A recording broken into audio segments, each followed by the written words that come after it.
J'espère que vous allez toujours bien. Nous voilà réunis pour la deuxième vidéo de bien-être avec l'utilisation d'outils faciles, simples et très efficaces. On avait terminé la première vidéo sur la balle de tennis. On va commencer la deuxième et on va consacrer la deuxième au bâton de massage.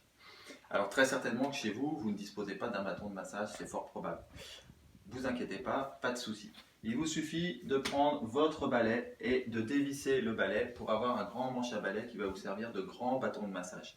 Seul petit inconvénient de ce bâton de massage grand comme ça, c'est qu'il vous faut tout à fait de l'espace autour de vous pour l'utiliser. Mais sinon, il n'y a pas de souci. Si vous avez plusieurs balais, vous pouvez aussi faire comme moi, couper un petit bâton et donc du coup avoir un petit bâton de massage. Si vous coupez, l'idéal c'est quand même de couper en gros aux alentours des 50 cm comme ce bâton-là, et qui vous permet d'avoir la grandeur idéale. Mais donc du coup là on a trois grandeurs de bâton, trois utilisations possibles. Alors on va commencer par ce qui aujourd'hui malheureusement a tendance à tous nous concerner, c'est le stress lié au fait qu'on est confiné et donc on ne peut pas toujours sortir, ça nous prend entre guillemets un petit peu la tête et donc on a très certainement un petit peu des contractures au niveau du cou. Ça va nous permettre d'envisager les principes fondamentaux de l'utilisation du bâton de massage. Le bâton de massage, il s'utilise toujours en allant vers le cœur. Donc là, je suis plus haut que le cœur et je vais venir masser en descendant vers le cœur. Donc je vais appuyer dans la zone descendante. Et je vais chercher les zones qui sont douloureuses. Plusieurs cas de figure. Premièrement, je n'ai pas de zone douloureuse. Très bien. Deuxièmement, j'ai une zone douloureuse qui dure sur tout le long de mon corps musculaire ici et je vais venir masser une dizaine de fois en appuyant vers le bas, en relâchant la pression, remontant mon bâton et en appuyant vers le bas une deuxième fois, puis une troisième, etc. jusqu'à 10. Troisième cas de figure possible, je n'ai non seulement une zone douloureuse tout le long, mais j'ai aussi un endroit qui me fait beaucoup plus mal que les autres. C'est un nœud musculaire. C'est ça l'utilisation primordiale du bâton de massage, c'est que ça va nous permettre de défaire les nœuds musculaires. Et donc quand je suis sur ce nœud musculaire, on suppose que mon nœud est là, je vais appuyer dessus sans bouger. Je vais juste mettre des petites pressions sur mon nœud musculaire de façon à venir que petit à petit il se relâche, sentir qu'il se détend.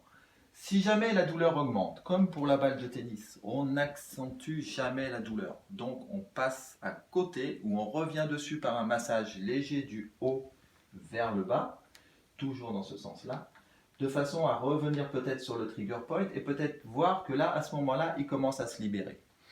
Bien entendu, on passera le même temps de l'autre côté et on cherchera à équilibrer les deux zones. Bien entendu, on essaye de regarder si le temps est à peu près équivalent, de façon à consacrer vraiment la même énergie à libérer les deux côtés.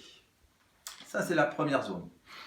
Deuxième zone, ça va être une zone musculaire. Peut-être vous avez fait de la corde à sauter, peut-être vous avez fait des squats, peut-être vous avez suivi des programmes dont vous n'aviez pas l'habitude et vous vous retrouvez avec des contractures musculaires au niveau des mollets. Donc là, on va prendre cet exemple-là pour vous montrer que c'est possible aussi avec le bâton, le balai. On va venir, le cœur est vers le haut là par rapport à mon muscle, donc je vais tirer en appuyant là vers le haut. Je relâche, je tire, j'appuie vers le haut, je relâche, je tire, j'appuie vers le haut. Et même chose, j'essaye de sentir toutes mes fibres musculaires et de sentir que petit à petit, toutes mes zones musculaires se relâchent, se détendent. Et je sens que mon muscle se libère. Et voilà. Et là, je sens que ça va beaucoup mieux. J'ai refait circuler mon sang. J'ai libéré les fibres et je sens que je peux passer à la deuxième jambe. Et là, vous voyez, c'est là qu'il faut faire attention parce qu'avec un grand bâton comme ça, on utilise beaucoup d'espace. Et là, je vais masser de l'autre côté. Et pareil, je cherche et je consacre le même temps à la jambe droite qu'à la jambe gauche. Je cherche bien toutes les fibres musculaires. Voilà, là, il faut un petit bâton un petit peu plus court, mais c'est pas grave si vous n'avez que ça et que vous n'avez pas l'intention de racheter un balai pendant le confinement. Vous ne le coupez pas et vous vous servez de votre manche à balai. Voilà, et là je relâche.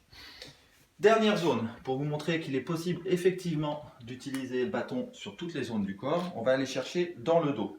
Zone plus ou moins inaccessible, je passe mon bras dans le dos, je rattrape mon bâton et là, bien entendu, vous savez tous que très souvent, les zones lombaires sont douloureuses chez nous dans notre mode de fonctionnement qui est très générateur de stress.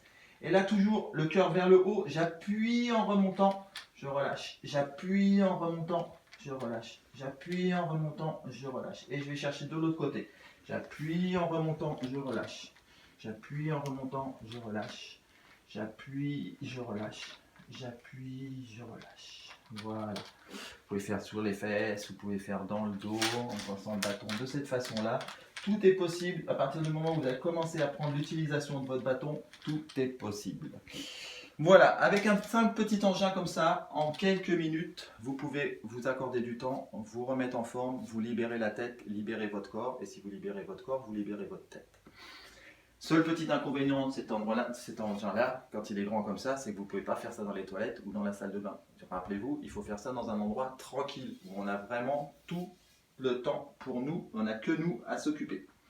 Voilà, j'espère que cette petite vidéo vous a plu et je vous dis à la prochaine fois pour une vidéo sur la respiration cette fois. Merci.